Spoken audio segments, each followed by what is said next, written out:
Hey guys, welcome back to my channel. If this is your first time joining me, my name is Ofense, and on this channel I cover lifestyle and bookish content.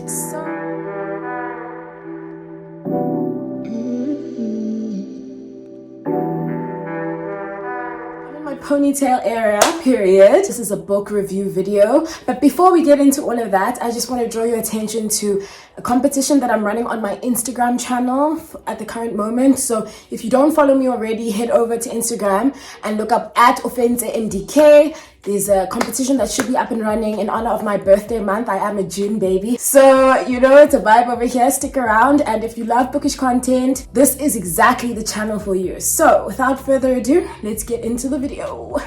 So exactly a week ago, I attended a book launch at Exclusive Books Rosebank for Rick's mom's book and work of autobiography. It's called Dearest Mariky, and yeah, I love the book. Oh, if you're no stranger to this channel, you know that I am an autobiography queen, like injected into my veins. I eat autobiographies for breakfast, lunch, and supper. So it's actually been a minute since I've read an autobiography that I actually enjoyed. So spoiler alert, yes, I did enjoy the book. I normally put the rating out of 10 at the end of the video, so if you just want to know how much I rated it and then pop back and actually hear like my analysis of the book, just scroll to the end of the video so you can see that. But as you can see, I am still in the trenches with this book, Spare by Prince Harry, but we won't talk about that in this video. I said I actually attended the book launch and got my book signed, yay, exactly a week ago. So the note in the book reads, from Louisa Zondo: thank you for your support. Healing is power. May we allow ourselves to get into journeys of healing. May it be well with you and your family. Louisa Zondo, 1 June 2023. And I think that's pretty symbolic because, like I say, I am a June baby and whatever. So healing for me, I mean, the healing journey, I don't think it ever ends. Depending on what you're going through, there's always something to heal. There's always something to heal from. There's always something to grow from.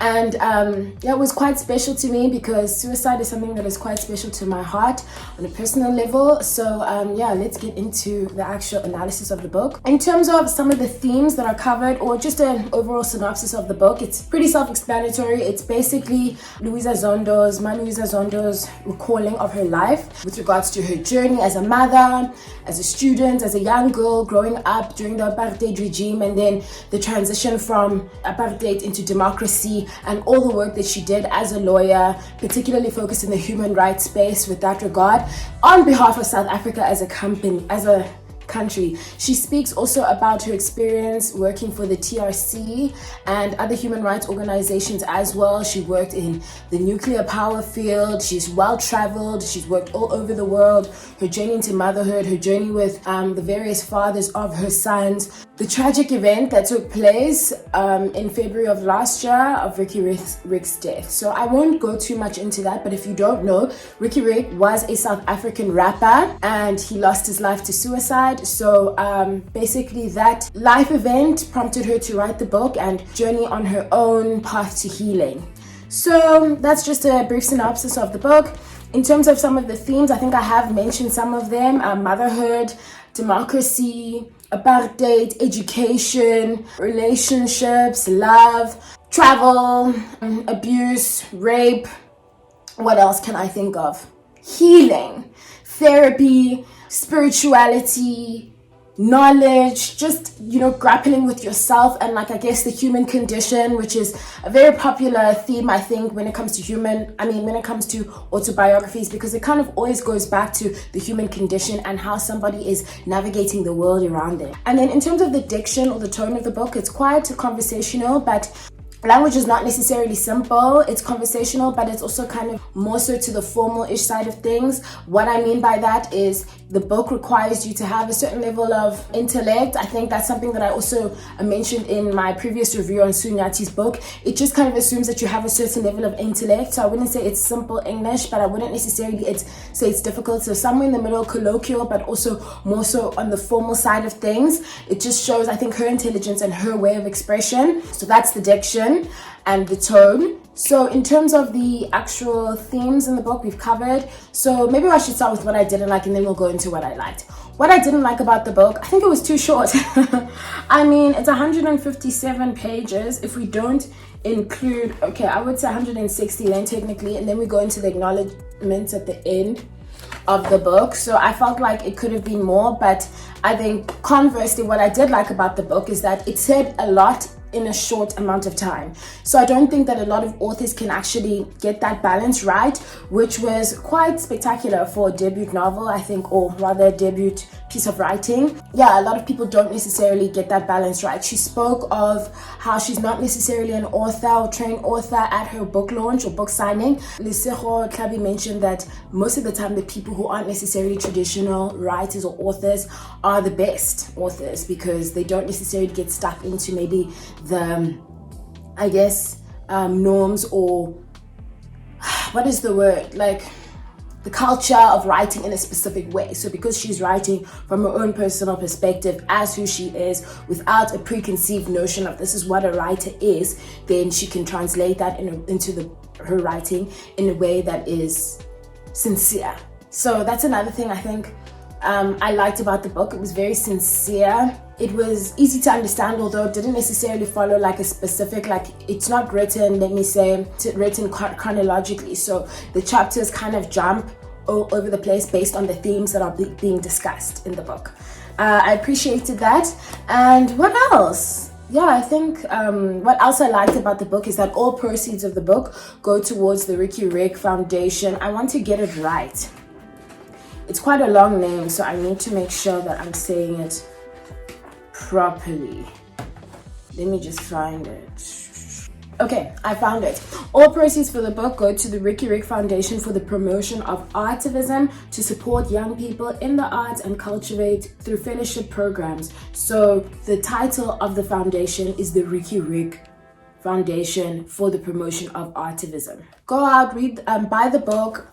The book retails at 250 Rand from Exclusive Books. I bought it at the launch, Exclusive Books Rosebank. I'm sure that at other bookshops it may differ in terms of pricing. That's that. And then what else do I have to say?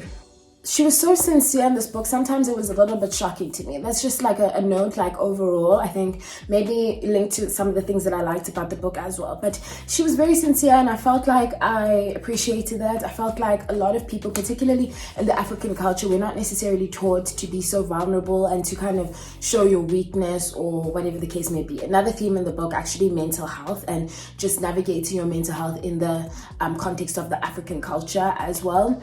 So I really appreciated that. I think I knew what it took. She's 59 years old, so the generation that kind of grew up and then transitioned with South Africa during the apartheid regime. She was old enough to appreciate everything that was going on, and I really like that sincerity. You know, there's so much that I can say about this book, but I know that I'm working on a time crunch, because I know that when it comes to bookish reviews and book like YouTube videos, people don't necessarily have the longest attention span, but I definitely would recommend everybody to read this book. I mean, if you want to know more about Riky and maybe how he grew up, and also about his mom and the woman who shaped him and, you know, brought him up, please do read the book. If you want to know, maybe feel more closer to your parents who are of that generation, I think that sometimes she does speak for them and helps you to understand sometimes why they are the way they are. I mean, we have that joke like African parents be like blah blah blah, but like I think this gives context as to why they tend to be that way. And if you just want to have that, you know, opportunity to maybe know,